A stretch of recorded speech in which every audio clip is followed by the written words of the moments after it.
I am currently reading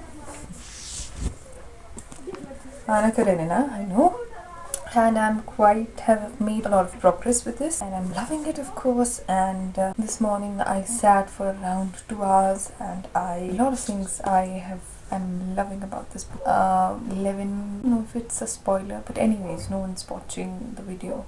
Okay, I'll not spoil it.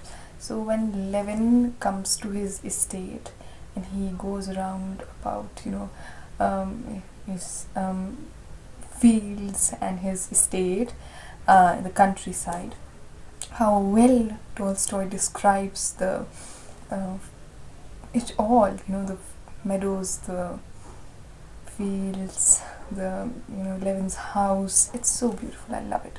And other is when Vronsky is participates in this race, horse racing competition, and it's so wonderful. I consider myself a very mature reader who's not able to understand a lot of things because I haven't read a lot of stuff. I'm just starting to get into reading, and I've been reading for a couple of years, but I'm of course not that much intelligent to understand everything. But Tolstoy writes so well, and especially this translation, the P.V. Lokonsky translation. It is so easy, and I haven't read any other translation, Maud translation or Garnet, any other. I haven't read it, but while reading this translation, I really feel that Tolstoy, although he wrote in Russian, but you feel that Tolstoy has written these words, these very words, and this was the style of his. You feel Tolstoy writing, in his room, sometimes smiling, and then sometimes you are so delved into the characters, into the scenes, that at moments when you remember Tolstoy writing it, you feel it feels really beautiful. It feels really amazing, and you fall in love with Tolstoy. And a lot of things actually, I don't want to spoil it, but as I said this morning, I think I read for 2 or 3 hours. It was beautiful. I couldn't put the book down, and it was wonderful. It has been wonderful all this time, and especially 11. I, people seem to despise Krenin, but I like him. I like the man he is. Anna's husband. Of course, they both, I should say it or not, but yeah, they both don't fit together, but separately, I like the man that Karenin is. He is sensible, he's dutiful to his work, and he is excellent at his work, and he cares about it. I don't know, a lot of things I cannot just, and he's such a good man. Yeah, so yeah, that's all. I think that's all. I think that I'm missing something, and especially also I think Anna and her relation with her son. That's something which I've been which I love reading about, and especially, and now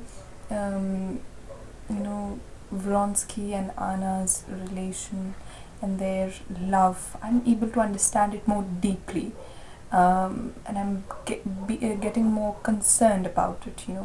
I am getting more connected with it. I am caring about it more than I did earlier. So yeah, and Oblonsky, Steva, I'll just say Steva. He's such a wonderful character. It is so beautiful that how Tolstoy makes you like or dislike someone. Steva, although he is not a faithful husband, but his character, Tolstoy makes you like him. And Karenin, he's not such a bad person. Is in the eye of Anna, but really he is not such a bad person. And I think his character will get better I really think, and I'm really looking forward to reading this book again sometime. Rereading it after I complete it, of course. But I think that my second read will be more enriching and will be more interesting, and I'll get to know a lot of more things about the characters. I'll get to connect with the characters in a different sort of way. I'll get to see the story and the relations and everything with a different perspective, with a more enriched perspective. um, yeah, it's beautiful. I'm really looking forward to a lot of things that are upcoming, and now I think I am really getting to care about the characters. I care about what is going to happen to the characters. It's wonderful. I'm not that intellectual sort of person who can talk about themes or anything, but the things that I love, as I said, the not mother daughter, but motherhood of Anna,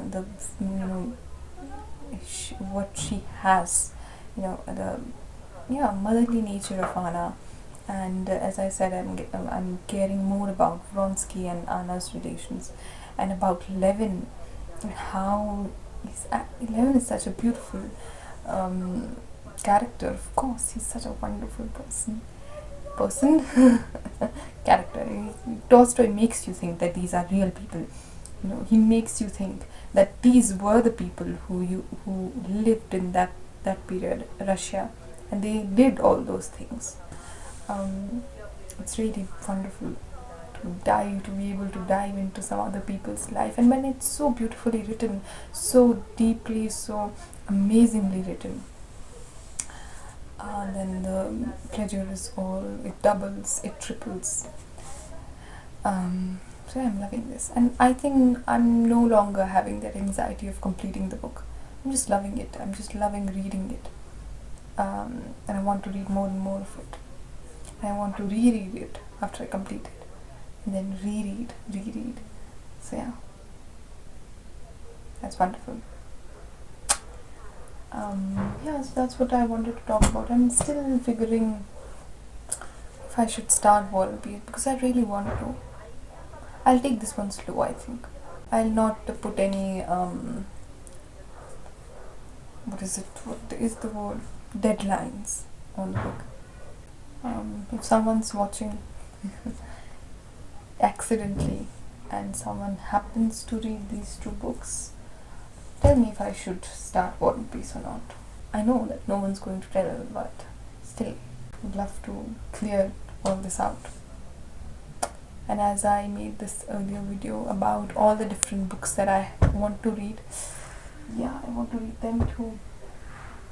Reading Pride and Prejudice, loving it. It's so easy to read, and it's so flowy, and the language is so beautiful, and you hear the British accents. That's it.